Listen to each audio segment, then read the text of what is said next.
Hey, good morning, afternoon, evening, you guys, wherever you are in the world, and always want to hear where you are.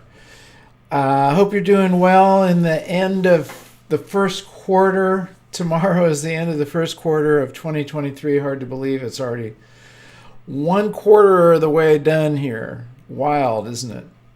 And we're going to talk about composition today. I've got some cool stuff to go over with you. But first of all, let's hear from our sponsor here and thank them for supporting us.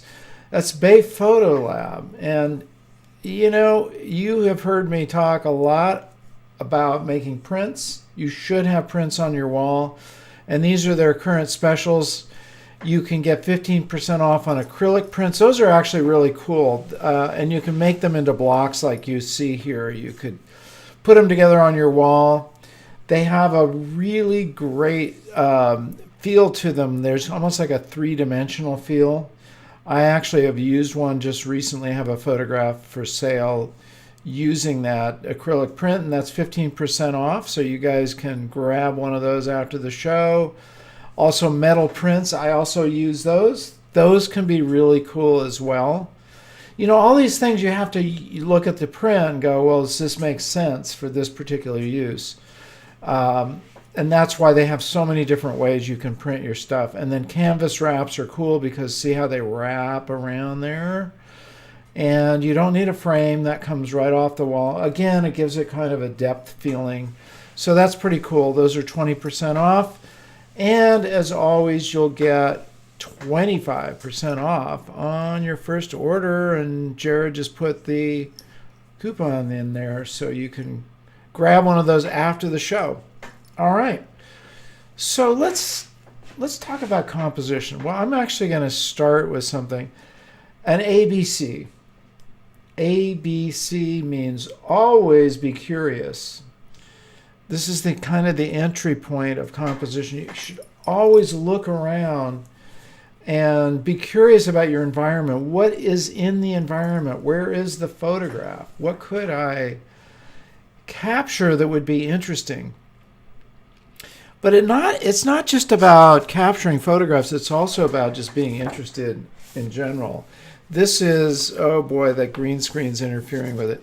This is the Patagonia 50th anniversary magazine they just put out. 50 years ago, Patagonia started. I don't know if you guys go back that far, but I do. I actually used their mountaineering equipment, their rock climbing gear in the early 70s, even before Patagonia was started. Yvon Chouinard he's the founder of Patagonia. But he was a rock climber, and he created really great mountaineering gear that we used. So this is in their magazine they put out for their 50th anniversary. Do you see that? An honest shot. And there's some stuff in here I want to read you that's really important. Because always be curious means look around not just for a photograph, but where can you learn about photography? Where can you learn about art? Keep a wide antenna. Look for it all over the place. Yvon Chouinard, so when they first put together their catalogs, they used really corny shots of models to model their clothing. And if you're familiar with their gear, they don't do that anymore. He said, Yvon Chouinard said, we need an honest shot of real people doing real things. This is an important lesson. Honest shot. Like, what's an honest shot mean? It means you're showing what's actually there. Now, you might think I'm contradicting myself because I also say, well, as a photographer, you can be a director, and you can. Doesn't mean it's still an honest shot. It's just that you could have somebody stand over here so the tree isn't growing out of the back of their head. You could have them doing something. In this case, they're showing their equipment or their gear or their clothing. It's still an honest shot. But then their earliest director of photography, her name is Jennifer Ridgway, said, a good photograph has a right attitude of mind, the right spirit, but then she added something else to it. She says, we like photography that has magic. This is hard to articulate. Some images have a spirit beyond their composite parts. I'd say that's what we're looking for in a great photograph, wouldn't you? There's something about it. There's some bit of magic that transcends everything else. And if you think about the photographs or paintings that really inspire you, that really have a tremendous feeling that pulls you in, there's something beyond those different elements. And that's the first lesson I want to impart. Look for that. Okay, so how do you do that? Imagine. And the most powerful thing that you have, that we all have, is our power of imagination. This is in Strawberry Fields, which is in New York City in Central Park, and it's the closest part of Central Park to where John Lennon lived in the Dakota Building, and unfortunately where he was shot. And they made basically a part of the park for him called Strawberry Fields, and they made this, imagine, mosaic.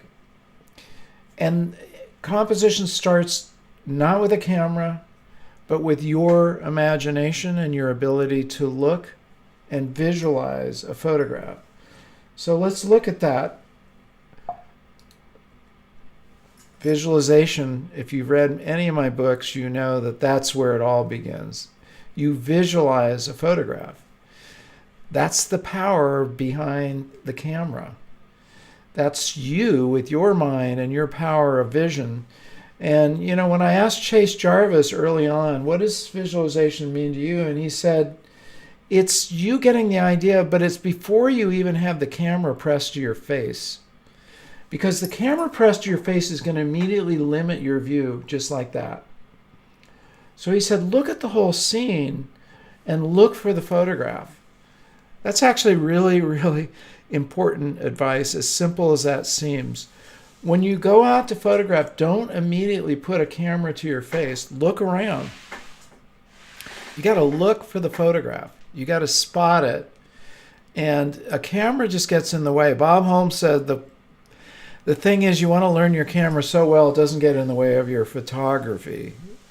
Okay, so the power of visualization is where composition starts. Now, we're going to get into another interesting part of that, which is, what is your vision? Do you have a vision for yourself as a photographer and what you're trying to say? This is really important. You know, before you go out to photograph, what are you trying to say? Where are you going, and what do you want to come home with? That's all part of that visualization process. Don't just randomly go out and photograph and expect that that's going to turn into a magical photograph. Maybe you will get lucky, but we're not talking about luck here. We're talking about using a control point, which is you and your mind, to control where you want to go with that shot. What is your vision? Why am I picking up this camera? What do I want to say with it? Just like if before you start typing on a keyboard, you don't just type random keys. You're going to compose an email to somebody, or you're going to compose a caption for a photograph, or whatever it is. You have to get the idea of what you're going to say. You don't just let your fingers rattle off something. It's just going to come out like gibberish. So start with your vision. And from your vision, you use this tool, just like I'm using here, to frame and find that photograph. And this is also a really important exercise. It's something you should be doing all the time, just like training. You know, just like if you're playing basketball, what do? You practice shooting. You practice shooting. You play golf. You practice swinging. You know, the amount of time you practice compared to actually playing is probably 10 or 20 times to 1. Now, you got hands all the time. So you can walk around and do this, or you can do this, and you should do that all the time. You probably heard me say this, and I'm going to keep saying it because it's really an important exercise. Train your eye. Photographs don't just jump off the wall and say, hey, Mark, there's a great photograph. Sometimes they do, and that's really cool, but that's because you saw it. The world around you, the environment itself, doesn't hit you on the head and say, doing, doing, doing, doing, doing, press the shutter now. You, with your trained eye, have to see the photograph. And this is where composition begins. Where I began, I'm going to give you a little story of kind of my history as a photographer. This is me at age 9 with that cute little brownie camera. I was in love with that. Hey, how about those rolled up cuffs on my jeans? Believe it or not, that was the style back then. Yep, having big rolled up cuffs was pretty cool. So that was me, age 9, and I didn't really discover the magic of photography until I went into the darkroom at age 12. Then it really bit, and I went, wow, this is the coolest thing in the world. Because before that, I was just sending my photographs off to the drugstore, and they came back really muddy, and I had no control over them. All of a sudden, I learned I could control exposure, contrast, I could crop. I had all these things I could do, you guys. The magic of the darkroom. It's amazing, right? And for anybody out there, raise your hand if you've worked in the darkroom. You know what I'm talking about. Let me know on the chat over here. I'd be really curious to hear from you guys. But that was the magic. Now we have a digital darkroom. I'm embarrassed to say I don't go in the darkroom anymore. I want to, and it's on my list of things to do again, but I do process things digitally, but I remember and I use my vision from the darkroom itself in my processing, digital processing. This was one of my earlier photographs. Really, this is the earliest one that I have published, and it means that it's a photograph I've sold. So when I was 12 years old, technically I became a pro photographer. This is interesting because you'll notice that it's turned on an angle. It's actually an 18-degree angle. I've measured it later. And it's the first thing that you can think about is, how do I want to point my camera? You don't have to stand there and be eye level with the camera straight on. You can move it any way you want. And that's something you should be thinking about with your composition. How do I want to point this camera? Because that twist, 18-degree twist, made all the difference in the world between just sort of a snapshot and an interesting photograph. I learned that at age 12. I don't know how or where. I just think I was inquisitive. I had my ABC. I was always curious. So I thought, I wonder what it's going to look like if I turn it. Well, Tim always wanted to try a darkroom, so put that on your list to do that. Okay, Brian, the memories of a darkroom. Yeah, there's some, as romantic as it sounds, I do not miss the chemicals. And frankly, it's a lot of work by comparison. I'm being very honest with you. But this was another photograph, age 13. My friends were jumping off a sand dune. Let me move myself out of the way. So they're jumping off a sand dune, and I managed to get them at the perfect moment, the decisive moment, when there was this perfect arc here. And a second later, that would have been gone. So I learned early on about the decisive moment. This is also a very important composition tool. The decisive moment is that moment when you want to press the shutter. Henri Cartier-Bresson captured or coined that phrase. Press the shutter at that exact moment, which means you really have to be looking. Now, some people will go, well, Mark, how can you visualize and know exactly when this thing... I did pre-visualize. I visualized this shot, and then I positioned myself down below them in the sand dunes, and then I told them, you guys, when I tell you to jump, you jump. Okay? Run towards me and then jump. Jump! Boom! I pressed the shutter. So I did control this shot. It's still an honest shot. I controlled it, and I got the vision that I wanted. I'm going to leave you guys with these thoughts. We're actually going to come back and do a part 2 of this, but I want to leave you with these things I've gone over. You know, sometimes less is more. Instead of giving you 12 things to kind of remember, I want you to think about the things I've gone over here. Just kind of a recap. Let's just recap here a little bit. And just go out and photograph with these things in mind. So first of all, go back to your visualization. Don't put the camera right to your face. Look around at the scene before you even begin to look at what's going on with the camera. And then think about, what is my vision for this photograph? What am I trying to say? Or if it's a series of photographs, what do I want to say with these photographs? Use those hands all the time. Train yourself to see photographs and get yourself a little brownie camera. You don't have to do that. But I want to thank you guys for joining me today. I hope I've given you something to work on. I want you to work on that. I want to hear from you. If you leave your comments here, that would be awesome. Tell me what you got out of this and tell me how you're going to use it, and you can come back later, or you can go to our AYP Club Facebook group. Jared will put the link in there, and leave your comments there, okay? So I'd like you guys to, if you would, like, subscribe. Remember to subscribe. Well, I got to remind you of that. Subscribe to these videos and enable the bell so you don't miss anything, okay? And share them. You've got to know somebody that needs to know these things, right? These are not tools that you ever want to forget. And don't ever fall into the trap, oh, Mark's just going over like simple basics. Well, yeah, they're simple basics, but like all things that are simple, they're very powerful. Or I should say that the other way around. All powerful things are quite simple when you get right down to it. Even splitting the atom, if you think about it, that's a fairly simple concept.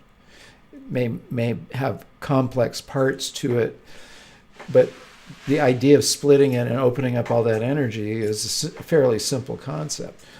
Opening up the energy of your mind, or the power of your mind with visualization, is a very simple concept, but it's something you need to drill and train yourself with.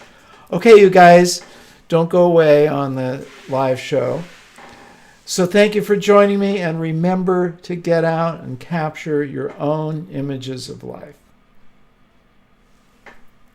We're going to start a second show here, just so you guys know. It's going to be edited differently. Okay. So think before you click. So you guys stick around. You get to see both parts. All right. So I'm not going to do all that other opening stuff. I'm going to dive into some more tips about composition.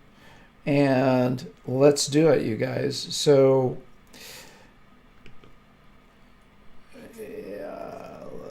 Jared will edit this out of the way. We don't need to go through that again. Let's just pick it up. We'll pick it up from about here. Okay. So here's a little more of my own story.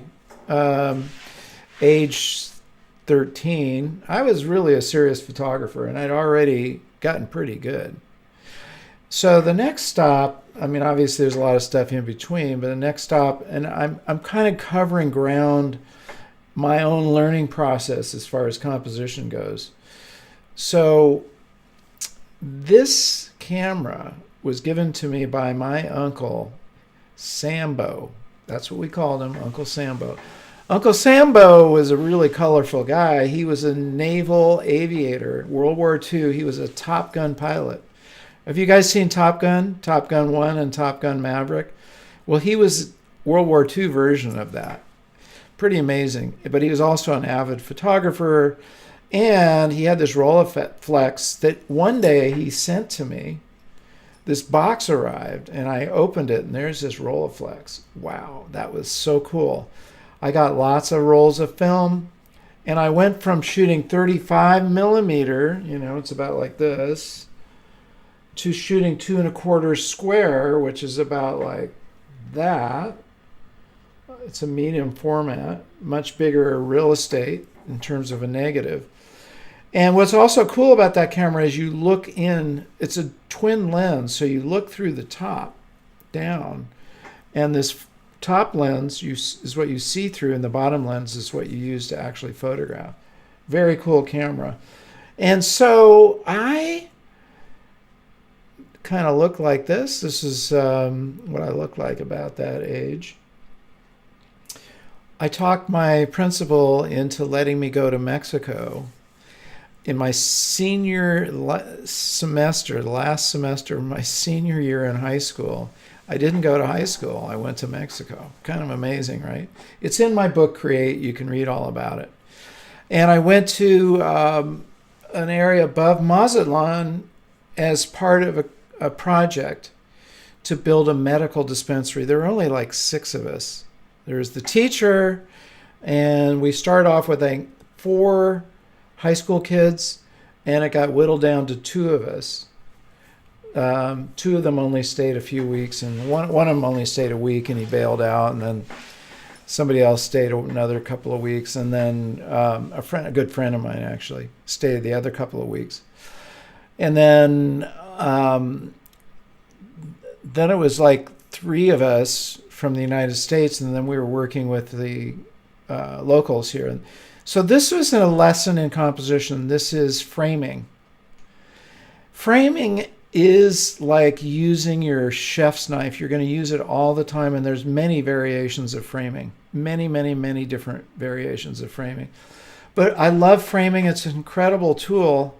I had Fausto here lean out the window. We built everything you see here. We built. This was all handcrafted by yours truly and the little team there. We made the adobe, we hewed the wood, we put it all together. So Fausto's in this perfect frame. Doorways, windows, trees, edges of buildings make excellent frames. And what do? They focus on the subject, they add depth, they add layers, they add all kinds of really cool things with such a simple technique. Never forget how you can frame something and all the various variations. You could have a round frame, that's called oval, right? You could have, rectangular. There's many different ways you can frame, but it all comes under the heading of framing. It's a subject I learned from my Uncle Sambo when I was about 12. He taught me framing, and I used it ever since. This is another composition technique. This is in that little village in Mexico, Ahoya, Mexico. Color itself is a composition tool, because if color becomes the dominant item in your photograph, it is a composition tool. And this is a church door in Ahoya, Mexico. Where does your eye go? Your eye goes right to that door. And it's in a frame also. So the thing about composition is you can have multiple composition tools working together. It's very seldom that you have one all by itself. So in this case, we have the frame of the door. It is framed. And we have the blue of the door, which is another composition tool. I didn't know these things. I just thought that looks cool, and there it was. This is a little later. I was a mountaineering instructor in Colorado. Actually, got my mountaineering training in Wyoming at National Outdoor Leadership School. And that's where I learned about Yvon Chouinard making the rock climbing pitons. These are things back then we don't use them anymore, but you would pound them into the rock. And you see me with my Leica M2 around my neck, which I carried with me constantly. That's our dog, Camamere. Cam had his own backpack. What an awesome dog he was. What a cool dog. Anyway, that's what I looked like back then. Right about when I was going to enter the San Francisco Art Institute. And in the San Francisco Art Institute was Annie Leibovitz. You probably have heard of her. If you haven't, you should look her up. This is years and years later, meeting up with her at an exhibit in San Francisco. And she said, you can have what you think is the best equipment, and it doesn't help if you can't see. This kind of underscores what we were talking about. You got to learn to see. And that's the most powerful part of a photograph. Again, looking around and seeing. Annie Leibovitz, my son, actually was working at a business where she came and did a shoot. And he said the first 15, 20 minutes, she didn't have a camera with her at all, just like what I was saying before. She was ABC, always curious. Always be curious, ABC. What are the good places for a shot? What do the scenes look like here? What does the lighting look like? Look at the lighting. Hold your hand out like this. Where is it coming from? Right? Where are the shadows? Where are the highlights? These are things you're curious about without a camera. So, very important. Now, this is something I learned around this same time period from a great photographer, Edward Weston. I have videos on this channel. You should look him up. And he said, to compose a subject well means no more than to see and present it in the strongest manner possible. To compose a subject well means no more than to see and present it in the strongest manner possible. Here we are back at seeing. Strongest manner possible. What does that mean? In the Oxford Dictionary, it's defined as powerfully affecting the mind, senses, or emotion. His imagery made a strong impression. How do you get a strong impression across to someone else? Because what are we doing as photographers? We're communicating. We have a vision and we're communicating it to someone else. That's our game as photographers. So you look at it and you go, how can I make this as strong as possible? What can you do? Sometimes it's changing your angle. Like if you photograph someone from a low angle, you're going to make them look bigger in the frame. That's how angles work. If I want this person to look really big and dominant, I'm going to get really low. You heard my critique last week. We were talking about this. You can see a great example of Annie Leibovitz with Arnold Schwarzenegger, where she got really low, where he's on his skis looking up. Well, that's a strong way to present him, isn't it? There's an infinite variety of ways that you can present your subject in a strong way. Like, for instance, you're going to go out and photograph the mountains. Maybe a blue sky isn't the strongest way to show it, but you have these big dark clouds, like my photograph in the Tetons. Dark clouds present that in a strong way. Let's see if I can give you some examples here. Well, we're jumping into a different tool. This is using we don't say rule of thirds around here, guidelines of the rule of, it's weird, it's kind of embedded in my brain. The guidelines that you can use as a way to compose. Sometimes it works and sometimes it doesn't. But in this case, it works beautifully. And that's a strong way of composing in this case. It just so happens that these lines of thirds did line up. And David Smith is a really great outdoor wildlife photographer. I did an interview with him and he said, if you use them correctly, you get this points of thirds really line up and your eye goes to them. And he's absolutely right. He also made the point of if you're photographing an animal or a person and they're looking off in this direction, give them space in front of them. Don't have the scene cropped here because you're going to get kind of a claustrophobic cut off feeling. So give them space in front of them here, which is what he did.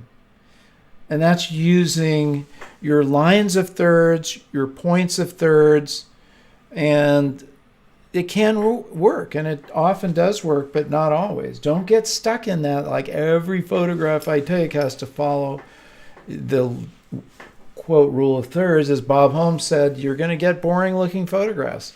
It's like cooking. Do you want to cook everything the same way over and over? I always use chili pepper no matter what I'm cooking, It's like, You know, an angel food cake with chili pepper on it isn't going to be the greatest thing in the world. This is one of my favorite photographers, Arnold Newman. And I love this, the way he captured Igor Stravinsky at his piano. It's very interesting because there's a series of frames you can see. He captured them all sorts of different ways in the center of the frame and whatnot. And he settled on this one. And look at this in terms of negative space. There's the subject. He's in the very bottom left-hand corner. This is certainly has nothing to do with the rule of thirds or rule of anything. And look at how dominant the top of the piano is. And the white wall, everything is basically setting it up so your eye goes right to Igor there. Very brilliant photograph. They say that Arnold Newman, he didn't actually use the phrase environmental portrait, but he's been labeled with it. He's the guy who basically puts people in their environment to photograph them, which is my favorite way of doing portraiture. But this is another really important tool.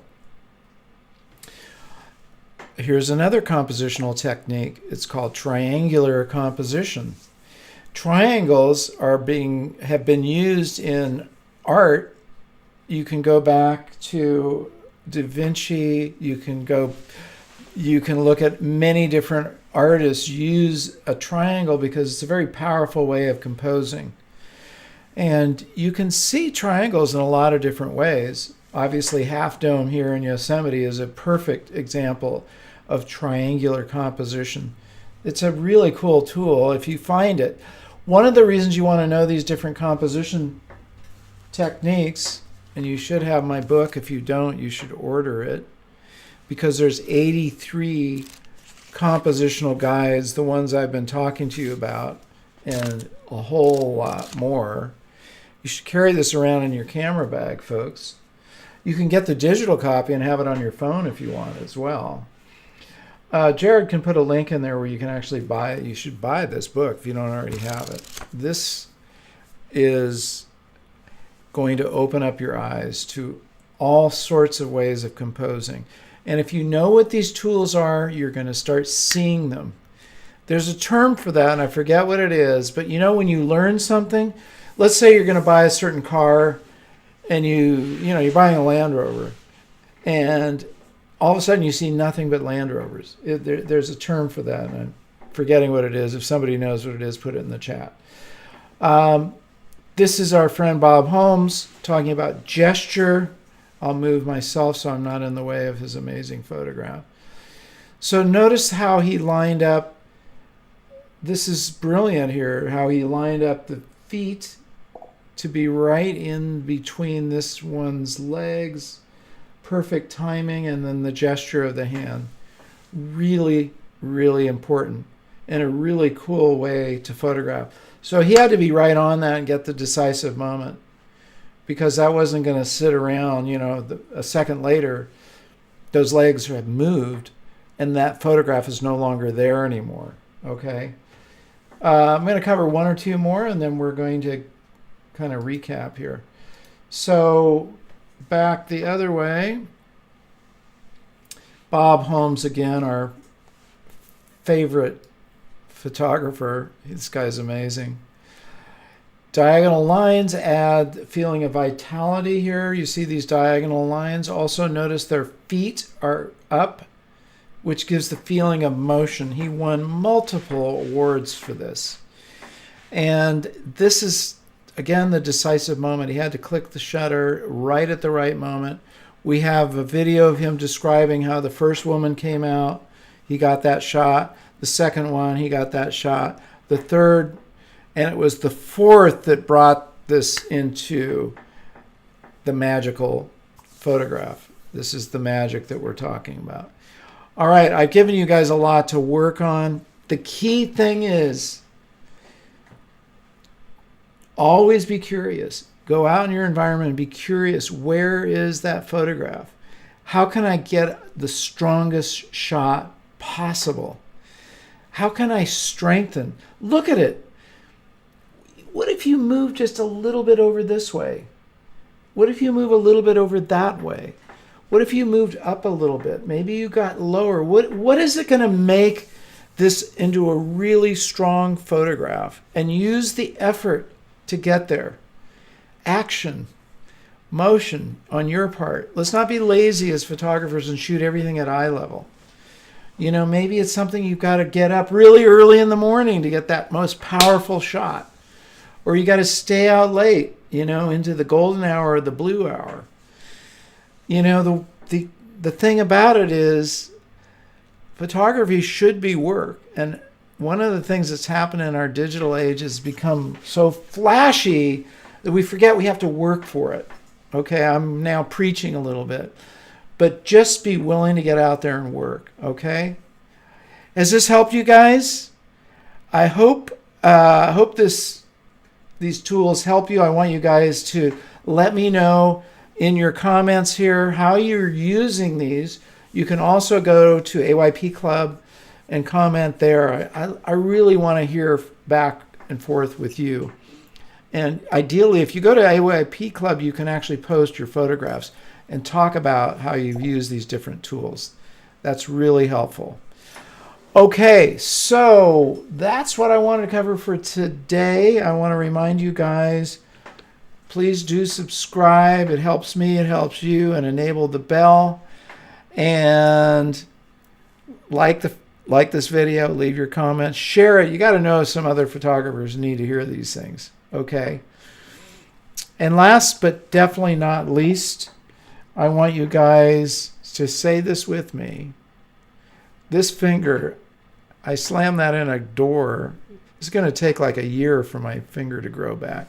You know, I've thought about, you know, becoming like just paint all my nails black and I'll be like a hipster or something. Anyway, so listen, you guys, say this with me.